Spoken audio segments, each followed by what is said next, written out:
Hello everyone. I welcome all of you in the physics class on behalf of Suraj Group of Schools. And as we are dealing with the rotational motion and one of the very important concept of rotational motion, that is rolling motion and the friction in case of rotational motion. So today I would like to introduce some of the important theory of dynamics of combined rotational and translational motion. So here see, I've just taken a photograph. You can see the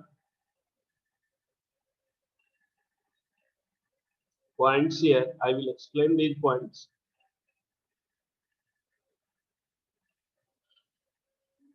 It is about the general theory of dynamics of combined rotational and translational motion. Dynamics means what? We are dealing with the force, torque. Okay, force is explained with the help of translational analysis of center of mass, and torque is discussed about a fixed point, fixed axis passing through the center of mass. So let's start. I will read out these points. There is nothing new in this point, but it should be there in your notebook. So copy these things properly. Consider a rigid body performing combined rotational and translational motion. For analysis, its motion, for analyzing its motion, we apply two equations. One using translational motion, another one using rotational motion. The torque equation or the second equation is valid for a rigid body and it is valid only in inertial frame. Inertial frame में ही सिर्फ ये equation valid हो सकता है, जैसा कि आप देखो सेकेंड लॉ ऑफ मोशन जो है न्यूटन के, वो भी हम इनर्शियल फ्रेम में ही यूज कर सकते हैं. सिमिलरली इस इक्वेशन को भी आप इनर्शियल फ्रेम में ही लिख सकते हो, लेकिन अगर आप कभी नॉन इनर्शियल फ्रेम में लिखने का प्रयास करोगे इसको, तो आपको एक स्यूडो फोर्स कंसीडर करना होता है. Okay, so to apply second equation about non-inertial point, pseudo force is applied at, pseudo force कहाँ apply करेंगे, तो center of mass of the rigid body. Okay, and torque of pseudo force is also taken into account. और जब torque का equation लिखेंगे तो pseudo force की वजह से भी हम torque को introduce consider करेंगे. Okay, most suitable point to apply second equation is center of mass. क्यों हमारे लिए suitable है? क्योंकि हमें ज्यादातर टाइप ऑफ स्ट्रक्चर के moment of inertia about centre of मास पता होते हैं, और टॉर्क जो है स्यूडो फोर्स का अबाउट सेंटर ऑफ मास हमेशा जीरो हो जाएगा. क्यों जीरो हो जाएगा? क्योंकि इसने कहा है कि आप टॉर्क को about centre of mass he consider कर सकते हो. टॉर्क को आप, स्यूडो फोर्स को आप सेंटर ऑफ मास पर ही अप्लाई कर सकते हो. Okay, so as pseudo force passes through centre of mass itself, यहाँ पर लिखा है. देखते हैं, ये पॉइंट्स इंपॉर्टेंट है. जैसे जैसे आप यूज करोगे इनको, वैसे वैसे आपके कॉन्सेप्ट strong होते चलेंगे. So today we have questions which I'll have to write the question. I've not drawn it, so let's draw the diagram. A disk is there.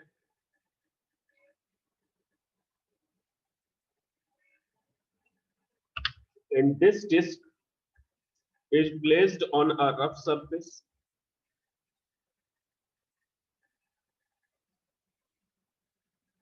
On a rough surface, this surface is sufficiently rough.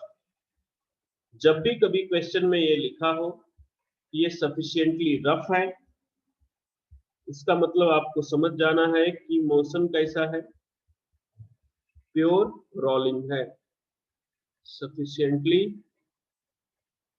Rough. तो आपको समझ जाना है कि ये कैसा condition है, pure rolling का कंडीशन है।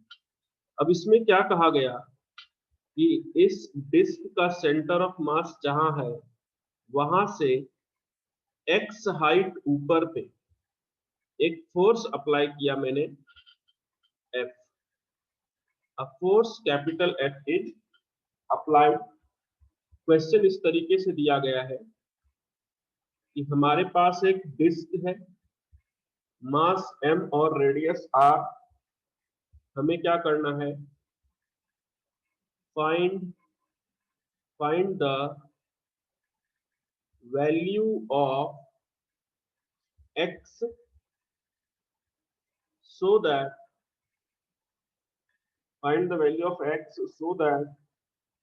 rolling happens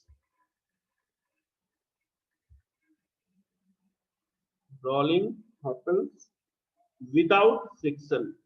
मतलब ये इतना सफिशिएंट है सरफेस कि इसमें फ्रिक्शन है भी, तो हमने ऐसी वेलोसिटी चूज करनी है या ऐसा पॉइंट चूज करना है जहां की अपने को ये फोर्स अप्लाई करना है, ये जो मोशन हो वो प्योर रोलिंग हो और इसमें फ्रिक्शन का कोई भी रोल नहीं हो।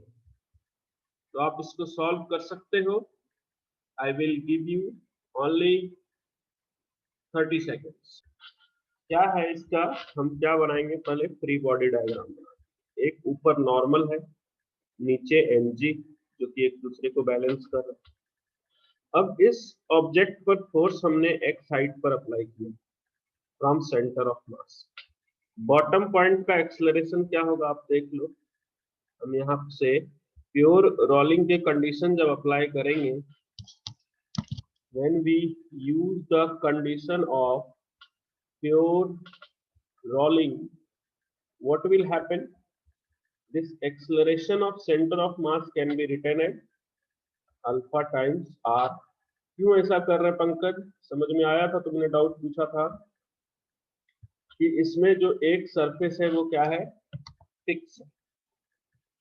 उसके बाद हमें क्या करना है, यहाँ पर फ्रिक्शन, सरफेस तो रफ है ओके, लेकिन फ्रिक्शन एब्सेंट है, मतलब no friction is there, no friction is there. Friction अगर नहीं है तो आप क्या करो, टॉर्क लिखो about centre of mass. Torque about centre of mass को क्या करते हैं हम, moment of inertia about centre of mass times alpha. Centre of mass के अबाउट अगर टॉर्क लिखोगे तो फोर्स क्या प्रेजेंट है यहाँ पर, कैपिटल F। इस फोर्स की वजह से टॉर्क क्या होगा, F times x, F times x। और moment of inertia about centre of mass क्या लिखेंगे, डिस्क का mr²/2 times alpha. No Rajiv, थोड़ा सा के लिए गलती कर दिया ओके। तो यहां से ये चीज मुझे लिखना होगा, this is the equation number 1।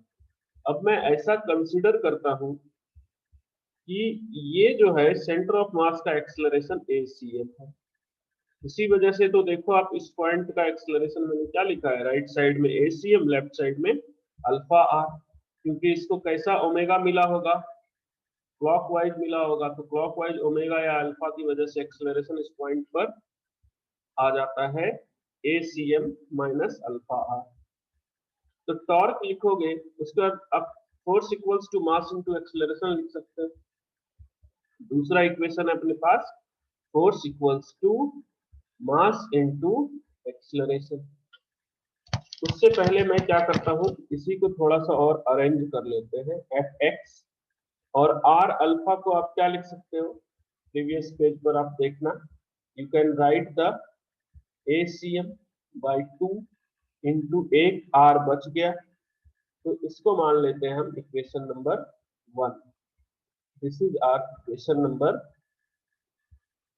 1 and the second equation is taken as force equals to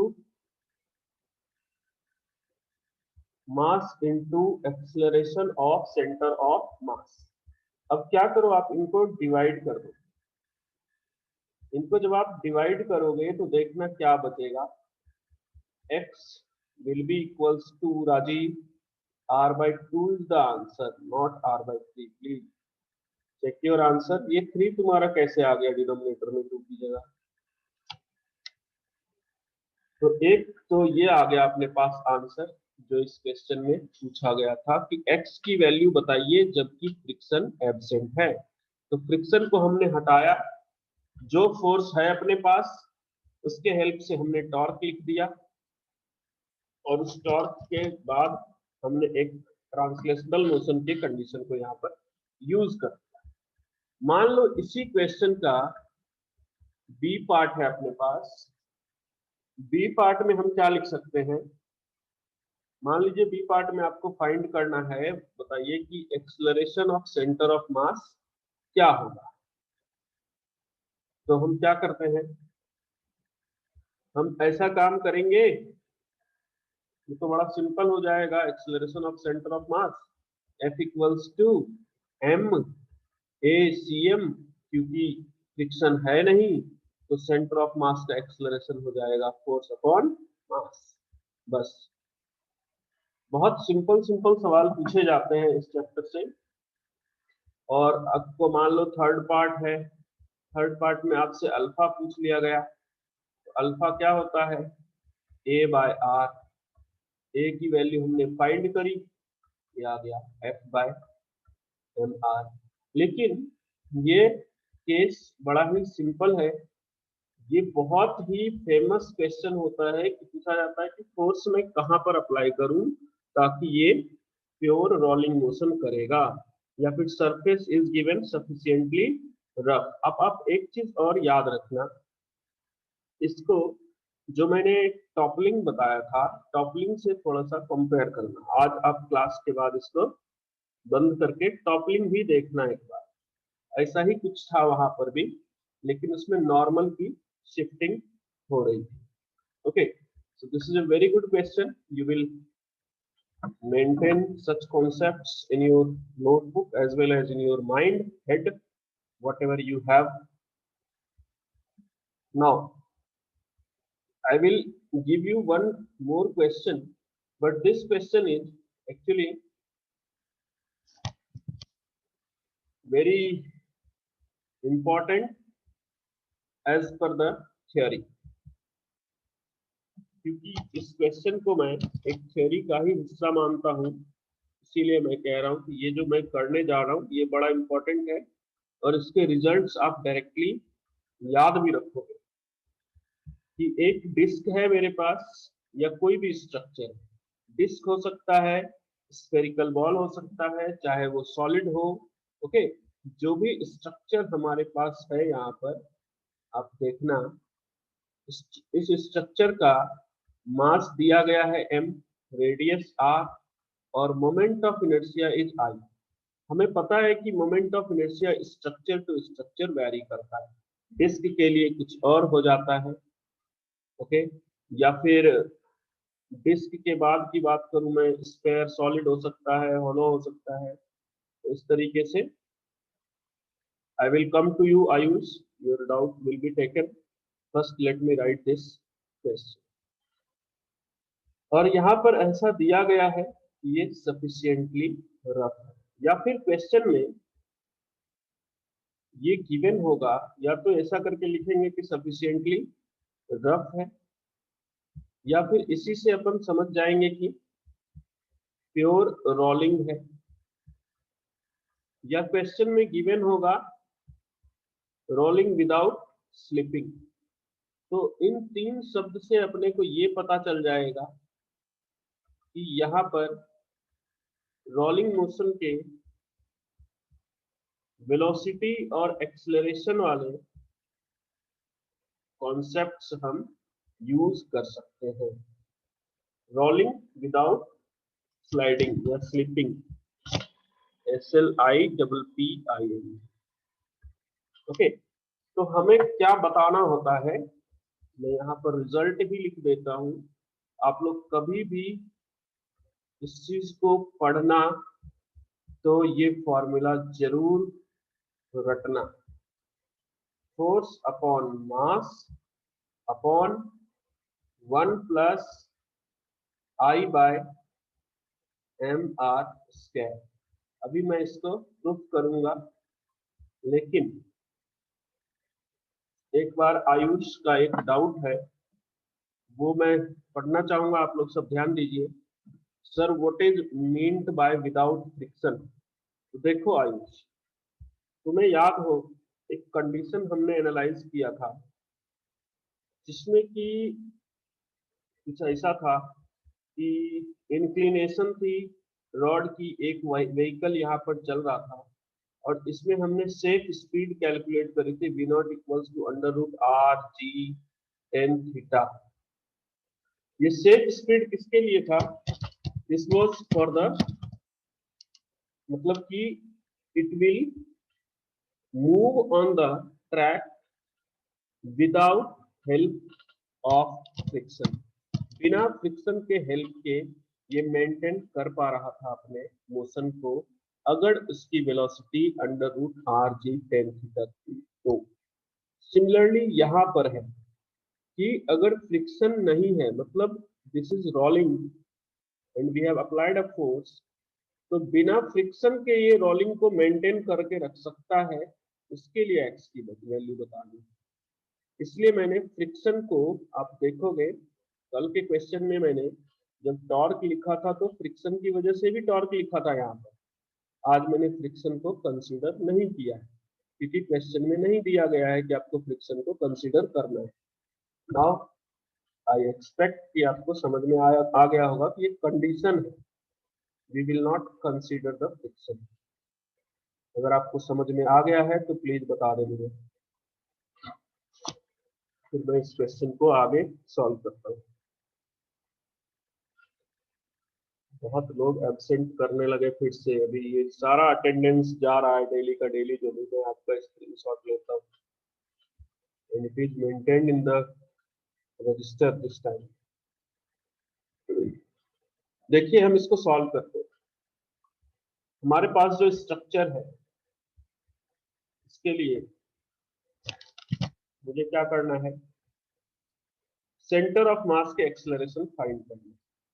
जरा देखें तो हमने इस बार फोर्स जो मेरे को अप्लाई करके दिया गया है वो एट द सेंटर ऑफ मास, और फ्रिक्शन कहा नहीं मेरे को कि एब्सेंट है, लेकिन सरफेस क्या है, सफिशिएंटली रफ है तो फ्रिक्शन होगा। तो यहां से एक इक्वेशन आ जाता है अपने पास, F minus f equals to mass into acceleration of centre of mass. मैं ऐसा कंसीडर करता हूं। उसके बाद आप देखो कि मैं टॉर्क लिखूंगा अबाउट सेंटर ऑफ मास, ये क्या हो जाता है I इंटू अल्फा। तो सेंटर ऑफ मास के अबाउट जब टॉर्क लिखेंगे तो इस गिवन फोर्स F के लिए टॉर्क क्या हो जाएगा, जीरो। तो टॉर्क किसकी वजह से होगा, फ्रिक्शन की वजह से सिर्फ F into r is equals to जो भी मोमेंट ऑफ इनर्शिया है ऑब्जेक्ट का इंटू अल्फा। तो यहां से मेरे को फ्रिक्शन की वैल्यू मिल गई कितनी, I alpha by r. This is the equation number second. और आप देखो कि अगर मेरे पास ये ऐसे कंडीशन है कि ये जिस सरफेस पर रखा हुआ है वो फिक्स है, और मैं कहता हूं कि इसका सेंटर ऑफ मास का एक्सेलरेशन ACM, और इस पॉइंट की बात करें तो एक और एक्सेलरेशन होगा इस पॉइंट का अल्फा आर, और ये पॉइंट जो है इसका एक्सेलरेशन सेकेंड पॉइंट का क्या है, 0। तो यहाँ से मुझे एक और रिलेशन मिल जाता है, क्या, acceleration of centre of mass equals to alpha r. This is the third relation. इसका मतलब मैं फ्रिक्शन को क्या लिख सकता हूँ, आई इंटू आर से मल्टीप्लाई करो इसको न्यूमरेटर में और आर से मल्टीप्लाई करो डिनोमिनेटर में। अल्फा आर को आप लिख सकते हो ACM divided by r square. मैं इसको कंसीडर करता हूँ इक्वेशन नंबर थर्ड।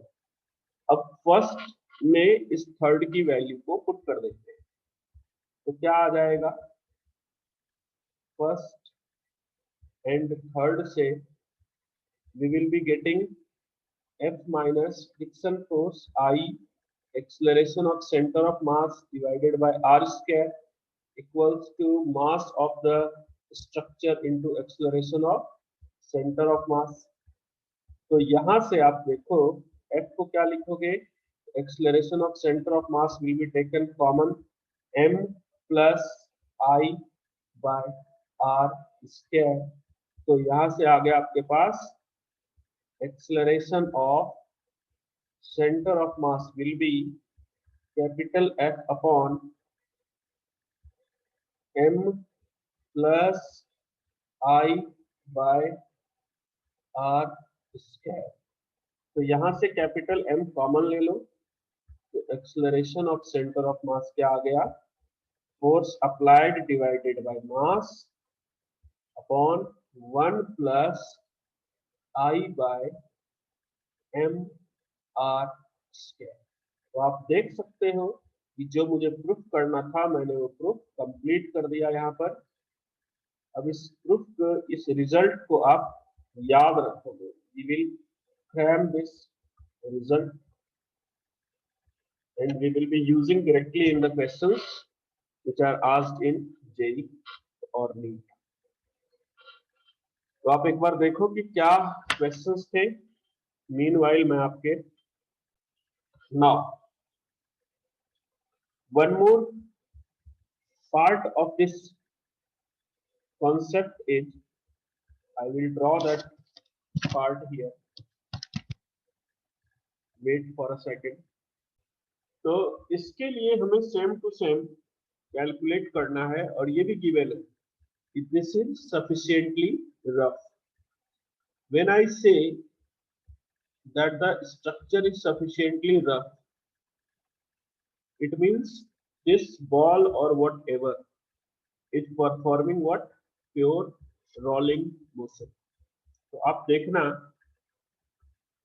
ये जो सेंटर ऑफ मास है इसका, इसके जो भी एक्सेलरेशन होंगे उसको हम डायरेक्टली लिख सकते हैं। हमें पता है सेंटर ऑफ मास का एक्सेलरेशन क्या होता है, तो जो भी फोर्स अप्लाइड है divided by mass upon 1 plus moment of inertia about centre of mass by mr square. तो फोर्स यहाँ पर क्या अप्लाइड है, फोर्स अप्लाइड है यहाँ पर mg साइन थीटा। आप देख लो तो इस पर फोर्स क्या अप्लाइड है, mg साइन थीटा, और ये रोलिंग मोशन करता हुआ नीचे आ रहा है।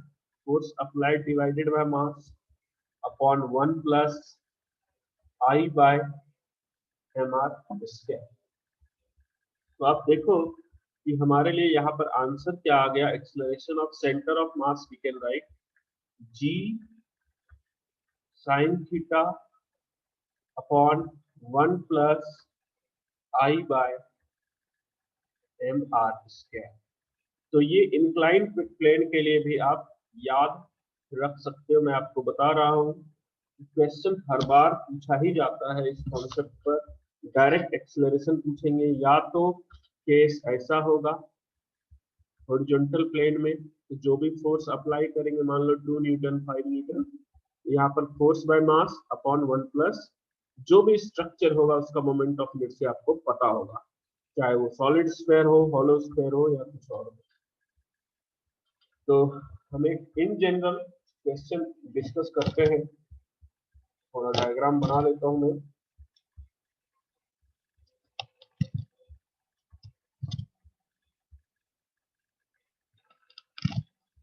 Let me draw the diagram, आप इनको अच्छे से मेंटेन करना। क्वेश्चन है कि इस स्ट्रक्चर के लिए इसका कि मास m कंसीडर करोगे आप, रेडियस r, और ये थीटा। ओके,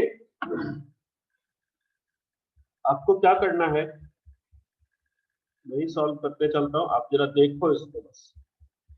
क्या है कि एक बार आपको इसको कंसीडर करना है सॉलिड स्फीयर या हॉलो स्फीयर कंसीडर कर लेते हैं पहली बार। ये जो स्ट्रक्चर है ये है हॉलो स्फीयर। देखो क्वेश्चन कितना आसान सा बन जाता है। आपसे पूछा गया कि बताइए इसके सेंटर ऑफ मास का एक्सीलरेशन। हमें पता है कि सेंटर ऑफ मास का एक्सीलरेशन होता है ऐसे केसेस में g sin theta divided by 1 plus i by m are square. ये होता है सेंटर ऑफ मास का एक्सीलरेशन का फॉर्मूला जब ऑब्जेक्ट किसी इंक्लाइंड प्लेन पर रखा हुआ होता है। तो सेंटर ऑफ मास के एक्सीलरेशन को लिखूं मैं तो g sin थीटा तो एज इट इज आ जाएगा।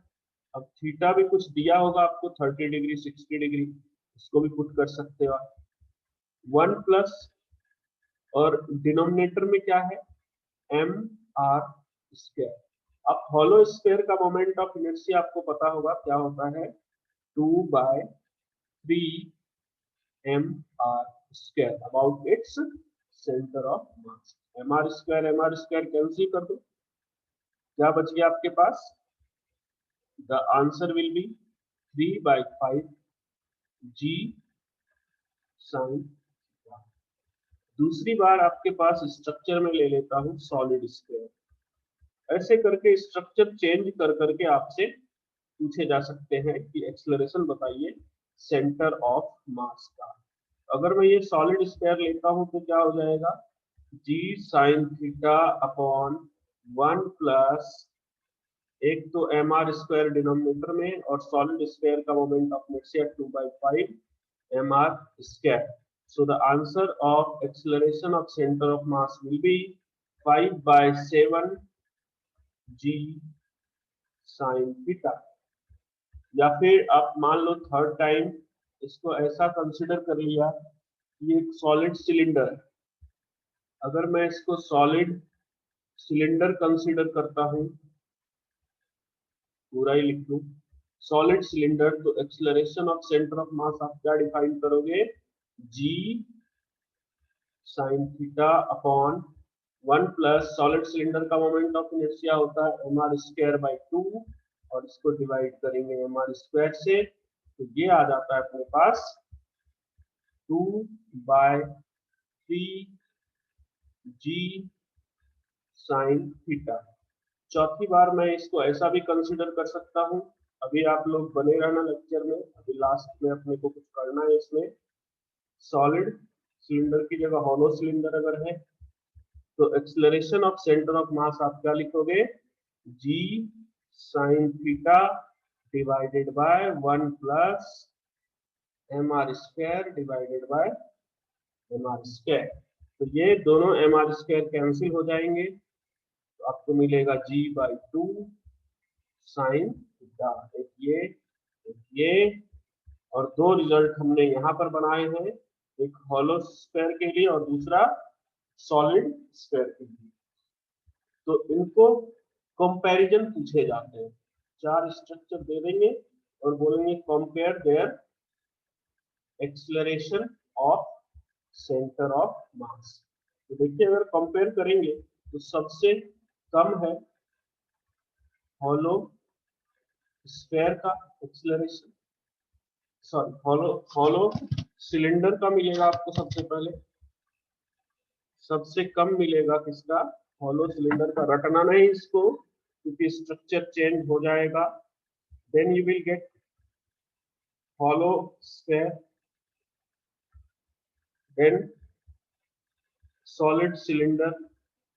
कोई भी शॉर्टकट यहाँ से बनाने का प्रयास मत करना अपने मन से, क्योंकि स्ट्रक्चर चेंज हो जाएगा, उनके मास चेंज कर देंगे। तो आपको तो सिंपल फॉर्मूला याद रखना है कि acceleration of centre of mass होता है g sin theta upon 1 plus i by mr square, ये होता है एक्सेलरेशन। इसको अच्छे से याद रखेंगे तो सब कुछ कंप्लीट हो जाएगा। तो आज का लेक्चर भी